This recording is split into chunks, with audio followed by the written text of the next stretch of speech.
Hey, what's up guys? It's Kyle from Backcountry Adventure Motorsports, and today I'm going to be talking about the Torque Drive Clutch from Rekluse.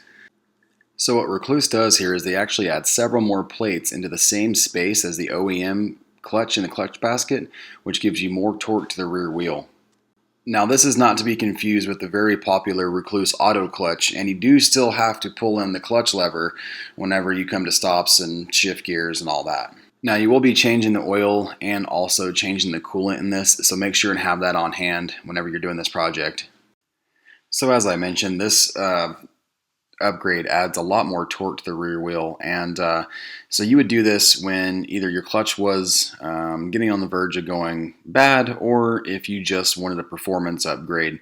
In my case, I just wanted a performance upgrade, and in my opinion it's made a huge difference. The power to the rear wheel is almost instant, and before the clutch felt a little bit mushy, and now it's just as soon as you need the power, it's there, which is pretty awesome, and I think it's definitely worth the money.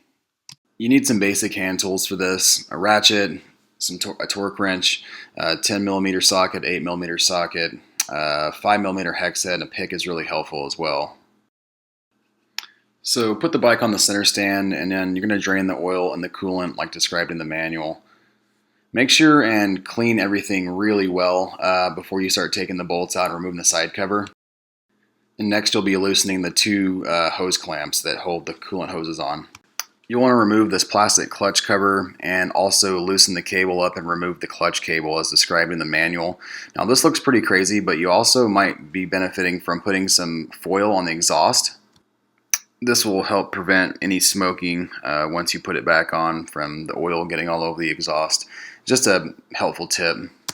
So once you have everything drained, go ahead and remove all the 5mm hex heads. And you don't have to remove the drain bolt again. You can put it back in and just leave it. It's not necessary for removing the cover. Now I like to place my bolts in a piece of cardboard. It keeps everything organized, also keeps them in the order they came out in, as well as if you have any bolts that are longer than the other, it helps make sure they go back in the right spot. So once you have the side cover removed, you're simply going to take your 10mm socket and you're going to remove the bolts from the pressure plate. Do these evenly in kind of steps, that way you don't have too much pressure on one spring. Once all the clutch plates and friction plates are removed, set those aside. You will be reusing the judder spring, the spring bolts, and the spring plate, so make sure and keep those handy. So inspect your clutch basket for any notching. If there is notching, you're going to want to replace the basket. Also, soak your friction plates in some high quality oil for about 5 minutes before you use them. Next we'll install the basket sleeve inserts. This takes a little bit of time, just be patient and be careful. You don't want to lose any of them. And this is what it looks like once they're installed. So take some time and separate your plates out. This will speed the process up as you install the plates and the friction discs. And we're going to be using the long sections of the basket, not the short ones. In this first section you'll be installing 3 friction discs and the 1.6mm steel plates.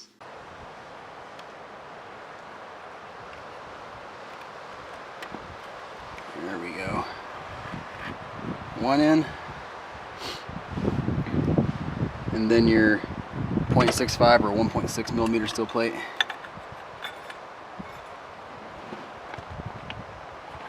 And you just build on from there.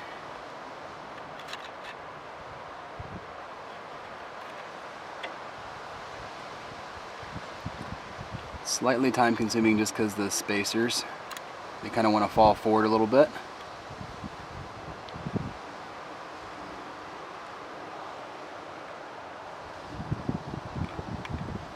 But again, once you get a couple in there, it'll go a little quicker.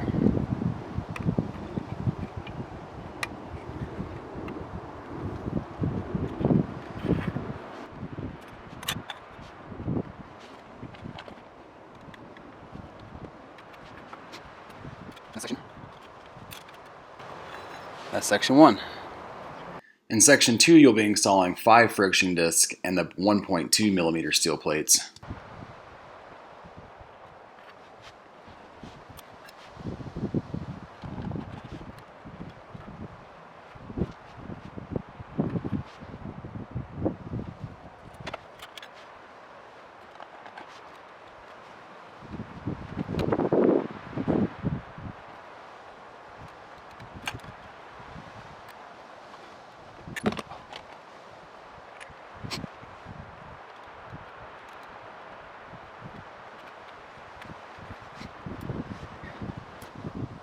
In section 3, you'll be installing the 1.5mm steel plate, a friction disc, the curved plate, the friction disc with the wider inner diameter, the judder spring, and then the 1.5mm steel plate. Just completed section 2, starting section 3 with the 0.60 or 1.5 mil, or yeah, 1.5 mil plate, and then your friction disc,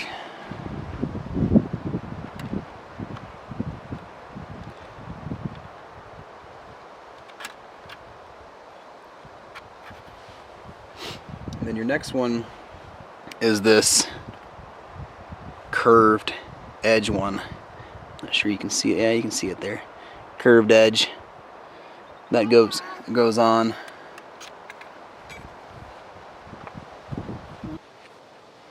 Alright, so after your curved plate is going to be your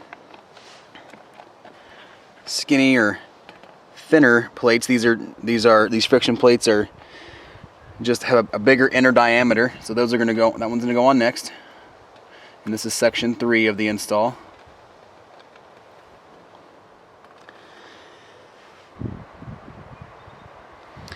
And then now your judder spring is going to go on. Your judder spring is from the OEM stack, and you can see that it's cupped. I'm not sure if that really shows in the video, but basically cup up or cupped down. You want the cup facing out. So that's going to go inside the wider diameter plate. And it's in a different order than what it was in the OEM, so just be aware of that. On the OEM, it was on the inner side, and on the Rekluse, it's going to be on the outer side, just like it is right now. Again, cup side out within that wider disc. And then your last 0.6 inch or 1.5 mil plate will go on top of that.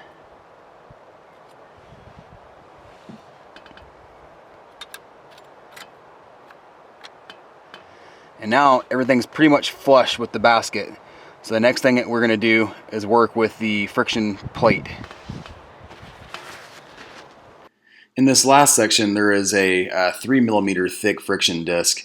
That'll go on first. Then you take the 1.2mm steel plates, stack them together, and then you add another 3mm friction disc onto the pressure plate, and that all goes on at once. Alright, so now we're going to work a little bit backwards. We have our friction or outside pressure plate, not friction plate, but pressure plate. We're going to take our thick disc and lay it on the plate, and then we're going to take our 2 steel plates that have the wider diameter, and those actually stack right on top, steel plate to steel plate. I know that might seem a little weird, but that's how it goes.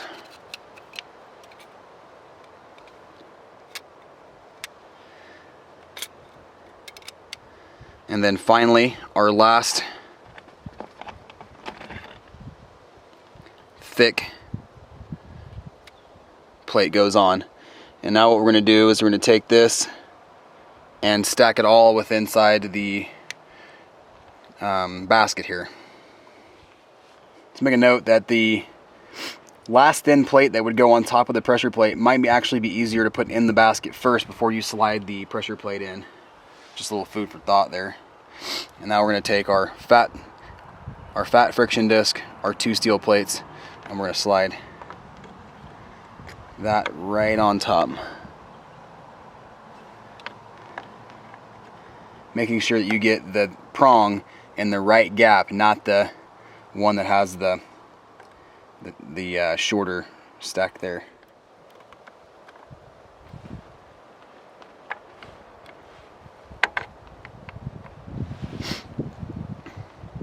Alright, so now you got everything locked in.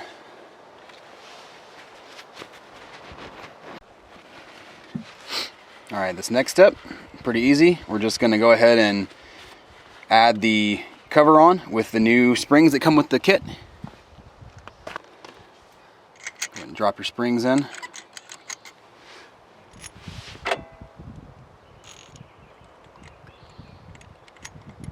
get these started.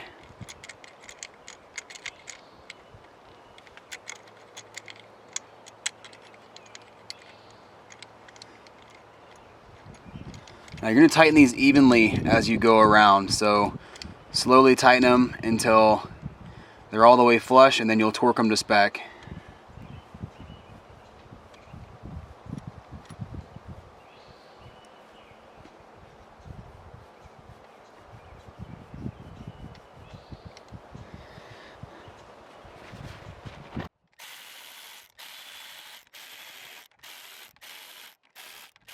Just, like I said, just get them snug until they stop, and then we'll torque them down to the OEM torque spec.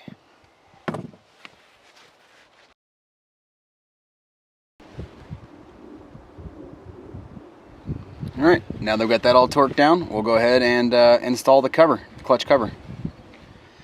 Make sure your dowel pins are in. I got one here and then one here in the engine. Make sure you've got 2 dowel pins.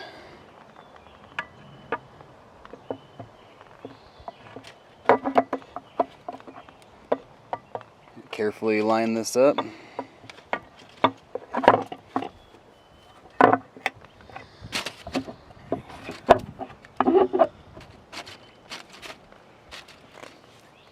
Get her in.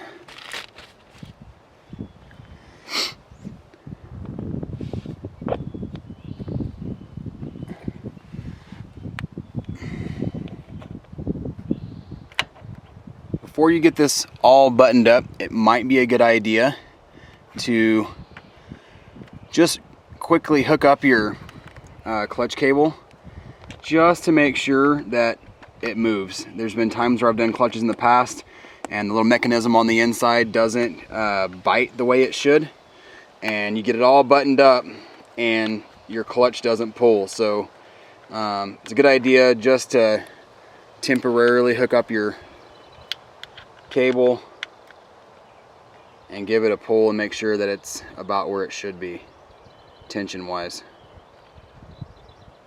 So when installing the clutch arm, make sure the spring is hooked and it's not left open like this when installing. I got our cover on, make sure our clutch is functioning correctly. Now we're going to go ahead and hook these hoses up and we'll tighten all these outside cover bolts up. So the manual says that it is 9 foot-pounds for all of these outside cover bolts. It says crisscross pattern and 2 to 3 steps. So I'm going to start off at about 6 foot-pounds, do them all, and then I'll do them again at 9 foot-pounds and be done with it. Now your last step is just to go and make sure that you have the proper free play at the clutch arm as well as the clutch lever. This makes a huge difference when braking in the clutch. Alright, so your final step is just to get out and go ride the bike. Rekluse says it takes about 200 miles for the clutch to be properly broke in, and you may need to make some free play adjustments during this time. After about 1,000 miles, it's pretty smart to change your oil, mainly because you're going to have some clutch debris in there, and you want to make sure and get all that out, and it's not just floating around inside the crankcase. Like I said in the beginning of the video, this upgrade has made a huge difference in the clutch feel, as well as just having the power to the rear wheel. I'm able to break the wheel free a lot easier and pretty much on demand, which is super helpful when riding gravel and you're wanting to steer with the rear wheel.